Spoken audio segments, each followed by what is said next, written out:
Hi, I'm Larry with Gray Whale Paddle here in the Sacramento area.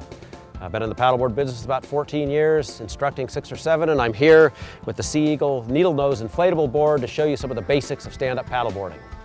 The first thing we're going to do, I walked into the water to about knee deep. I want to make sure I'm clear of any rocks or obstacles with the fin of the board. We're going to start out on our knees. There's a handle in the middle of the board, and our position is going to be with our knees on either side of that handle. It's important to be able to be proficient on your knees because the knees are a safety valve for any kind of bad weather conditions, wind that comes up. You can get on your knees, reduce windage, get to shore, get to safety. When you are on your knees, you don't have to really grab the top of the paddle. You can choke down a little, but the basic paddle strokes still apply.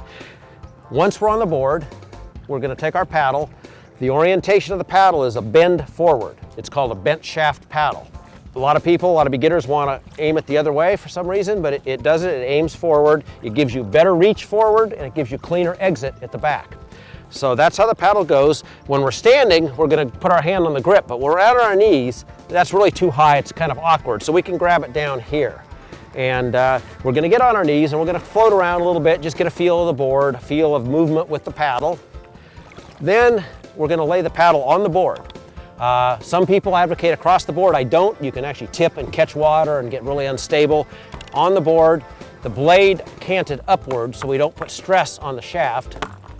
And then we're going to put our fingers on each side, and we're going to simply put one foot and then the other foot right underneath, again, right on each side of the handle. So make sure that when you stand, your feet end up where your knees were. Now we're going to use the grip, and we're going to have generally a grip a little wider than shoulder width, and we're going to stand on the board. Then we're actually going to go back to our knees on the board. It's really important to be very proficient in going to your knees and getting up from your knees. If you're out on open water, you get a big wind event, any number of other things, boat wakes, you can go to your knees, paddle for a little bit, paddle to safety, and be better off. So you need to be very proficient in standing and kneeling. I usually have my students go through that 10 or 12 times, so they're totally comfortable with it. Then we're going to really wiggle the board around. It's really important on a stand-up paddleboard that you keep your torso really straight up, really vertical. Don't lean in any direction, and let all the movement be done from your hips down. So I always like to have people dip the board into the water on each side to really get the feel of the board. If you find this information valuable and enjoyed this video, click up here, join our YouTube channel, and get a lot more good info.